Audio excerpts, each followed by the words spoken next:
কাল হচ্ছে মেসে চলে যাব, তাই কাকি পিঠা বানাচ্ছিল। মা কাকি হচ্ছে চিতই পিঠা বানাচ্ছিল, তো এটা হচ্ছে এমনি শুকনা বানাচ্ছিল, আর মা তারপর ভিজাইছিল, ভিজানোটা আর কি ওঠানো হয়নি। তো দেখে নাও তোমরা কিভাবে চিতই পিঠাই বানায় গ্রামে মাটির চুলায় কীভাবে চিতই পিঠা বানায়।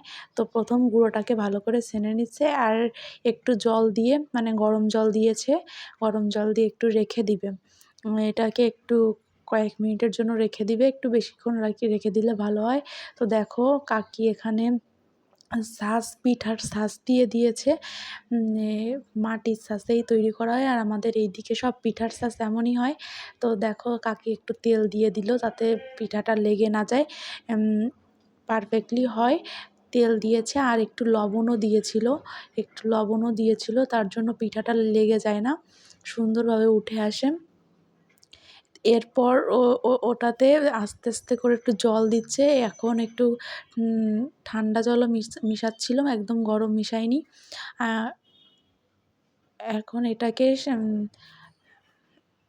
গুলিয়ে নিচ্ছে। এটার মধ্যে একটু লবণও দিয়েছিল, আর শুধু এটা লবণ আর চালের গুঁড়া। তো দেখো এখন ছাঁচে দিয়ে দিচ্ছে সুন্দরভাবে। এটা দেখতে আমার খুবই ভালো লাগে, কি সুন্দর লাগে।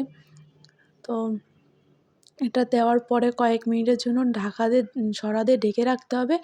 তো কাকি একটা গামলা দিয়ে দিয়েছিল আর সরা দিয়ে দিয়েছিল।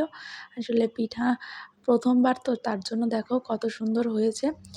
আসলে এই পিঠা বানানো একটা তপস্যার মতো, সবার দ্বারা হয়ও না, সবাই পারফেক্টলি করতেও পারে না। দেখো অনেক সুন্দর হয়েছে। তো লাগেনি, একটুখানি লেগেছিল, তাও উঠালে উঠে গেছিলো। তো এই দেখো পিঠা। এখন আমি আর আমার ভাই বসেছিলাম খাওয়ার জন্য,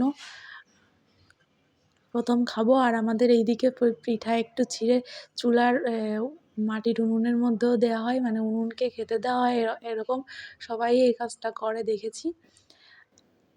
তো আমরা এখানে খেয়ে নিচ্ছিলাম, আর এই যে আরেকবার কাকি দিচ্ছে, তাই তোমাদের দেখাইলাম।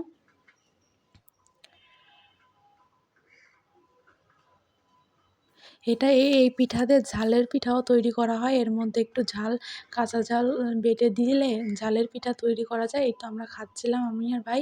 তো এটা আসলে গুড় দিয়ে খেতে খুবই মজা লাগে, কিন্তু গুড় তো ছিল না, তাই আমার ভাই চিনি নিয়ে আসছিল, তো চিনি দিয়ে খাচ্ছিলাম। চিনি দিয়েও বেশ ভালো লাগছিল, চিনি দিয়ে